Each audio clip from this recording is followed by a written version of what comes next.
Hello and welcome to my book review of The Latin Mass Explained by Msgr George Moorman. Now this book, I'll just read you the notes at the beginning. It says it was originally published around 1920 by Our Sunday Visitor Press as The Mass, the Eucharistic Sacrifice of the Catholic Church. And there are many editorial adjustments, including the addition of footnotes published by Tan Books in 2007, so around Summorum Pontificum.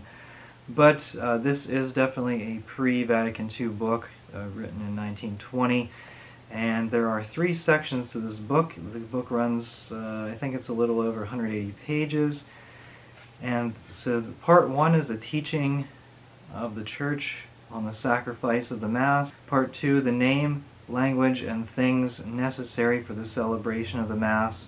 Part 3 is the prayers and ceremonies of the Mass, which it actually goes through the entire Mass, and it gives an explanation of the prayers of the Mass, a concise description of the prayers, because it includes the prayers and the description. I mean, you're still getting a very good explanation of the Mass. So this book I really recommend to anyone who is maybe new to the Mass or just wants to learn a little bit more about the Mass.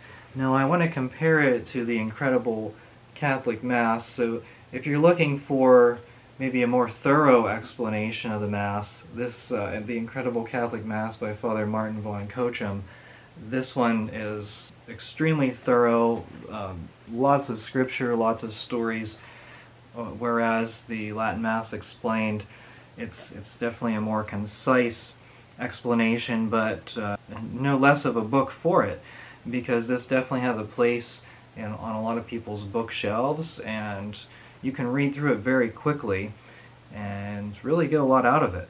So if you are interested in learning more about the Latin Mass, or if you're interested in sharing an explanation of the Latin Mass with a friend, then this would be a great book to start out with. This has been my book review of The Latin Mass Explained by Father George Moorman. And until next time, thank you so much for watching. We are the laity, and we will not be silent.